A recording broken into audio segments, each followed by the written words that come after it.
This is JD Sandoval, and this is my audio log for week 1 of MALT 604 with Professor Brian Charest.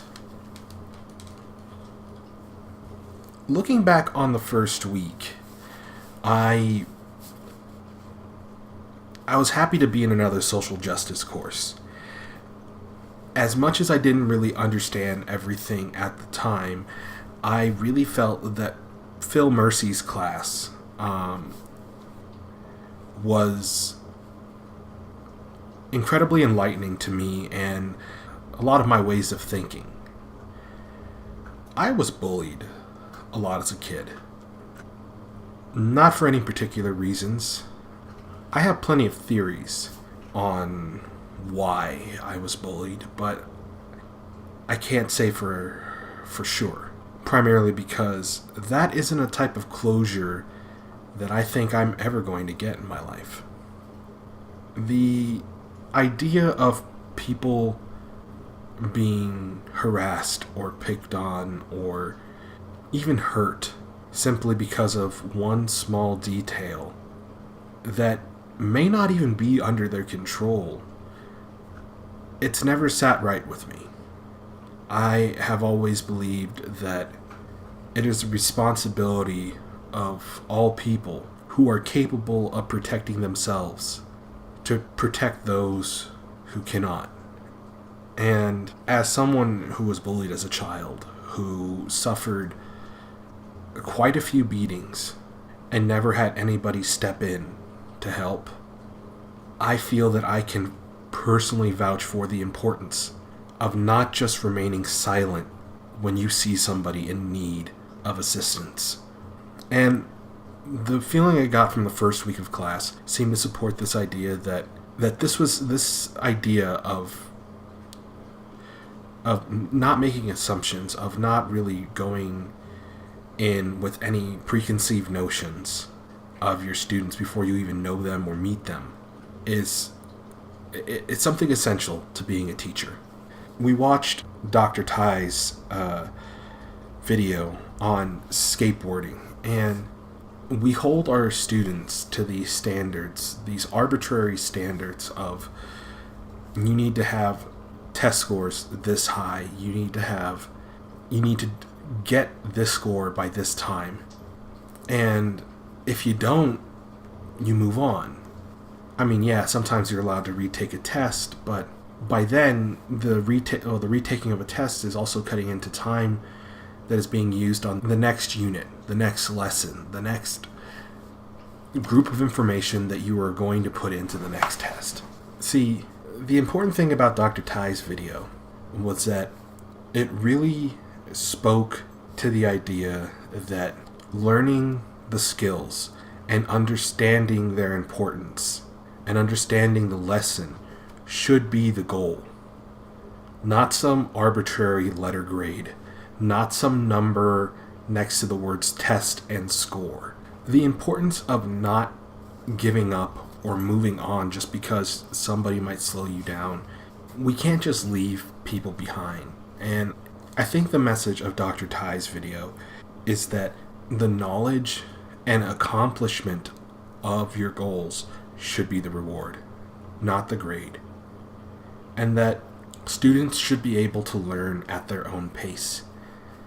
I know that there are complications such as, obviously we cannot stop an entire class of 30 people just to accommodate one student. But we can't just force all of our students to adhere to the schedule of the best. In addition, we also went over the video by Sir Ken Robinson about changing paradigms. We had seen this video in Phil Mercy's class, however, we did not watch the entire thing. Personally, I really liked the video. I think the idea of grouping students according to learning style instead of age is something that is very important to me. And Sir Robinson was the one who brought up the idea that we are still adhering to these old factory and industrial style notions of education, such as the time period. Like, even the idea of summer break has to do with harvests and having students home in time to help their family farm with getting all the crop they grew. I think education really needs to be restructured from the ground up. It needs to be revamped entirely. How practical that is remains to be seen, because just like anything that's been around for longer than 10 years, tradition and the clinging to it tends to be more of a hindrance than it is a help to anybody.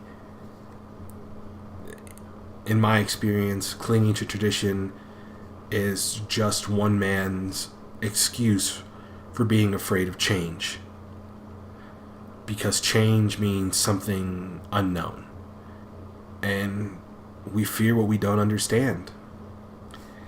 I also had a few thoughts about the Michi book, which we discussed in the second class session, and it kind of goes back to some of the things that I was saying regarding Dr. Tai and Sir Ken Robinson, especially the passage on page 27. I knew she had problems, but hearing this description of Diana made me realize how little I knew about exactly what those problems were. I know I said so in class, but I wasn't the best kid in high school. And the fact is, most of my teachers ignored any kind of sign or any kind of indicator that my home life was affecting my school life, my educational life. And that maybe I wasn't acting out because I was a bad kid. Maybe I was acting out because I didn't know how to deal with some of the things that were happening to me. So, again, it's very important to not go into teaching with the assumption that you know everything about every student. Yes, you may spend more time with some of these students than their parents do, but we, as teachers, we rarely have the full story in front of us. And I don't think we can... Well, we definitely can. But I don't think we should punish our students on nothing more than a misguided assumption based off of a child acting out. They're children.